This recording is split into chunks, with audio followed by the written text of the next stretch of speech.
Absolutely. All right, we got a couple minutes here. So we'll do this quick. All right, great. Earlier on, we were talking about universal base income. UBI. Yep. UBI.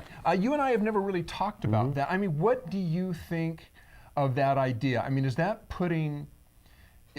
I mean, people lose jobs all the time for whatever reason, right? And I mean, is it really the responsibility of industry or the government or whatever?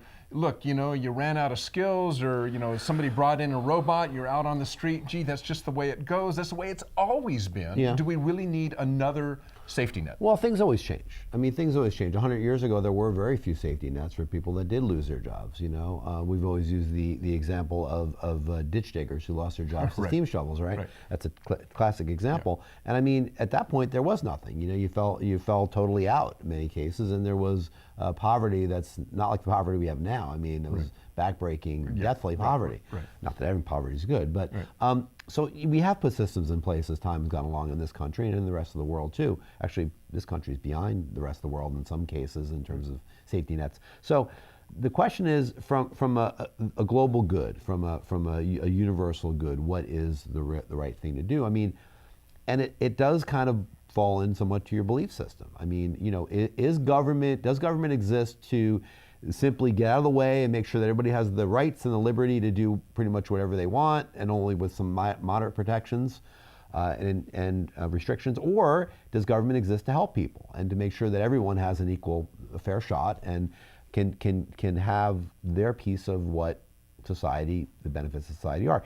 It depends on how you feel politically to a certain extent. Well, I think that there should be safety nets that are very strong, that help people as much as possible, that there is a good for society when more people participate. Well, I think something that was interesting in that Gallup survey is that in general, Republicans were against or more against a UBI, and reading between the lines there because of something else further in the webinar in the survey, it seems like they were against it if it was a federal program, if it was basically taxpayer money. But when all of a sudden the question was, and this was only for people who liked a UBI, who should pay for it, is like pretty much everybody agreed.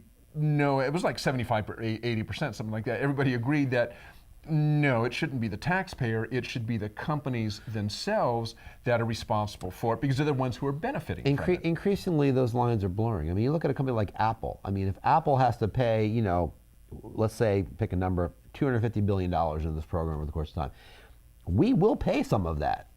It will be a tax. Maybe it'll be a tax of $5 on your next iPhone. Well, we will pay for that. I mean, when nothing's free. Yeah, when there's these products that are so ubiquitous that everybody has in some way, shape, or form, and they affect so broadly the sector, the industry, economic sector, that you're gonna pay for it anyway in one way or another. So, but I understand where I mean.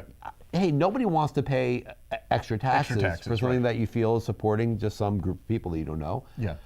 But we do that already. I mean, we have Social Security, we have things that we pay for, we pay into. That's part of the social contract of being in this country, is you pay in, and then if you need it, you can get it.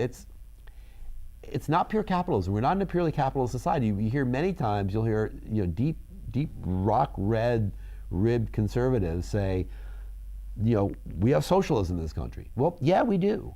We have some socialist things that happen in this country. There's a blend in this country of pure capitalism and some socialist elements, because you need the safety net. I think you need that. Others say you don't. Some say you need way more. You know, I mean, you know, when you have a country of 325 million people, you're going to have a very wide divergence of belief systems. You have to find something that works for the most part, most people. And it does seem like from that survey that most people do support UBI, if it's at least partially funded by the industry. If it's funded by the industry, So, all right.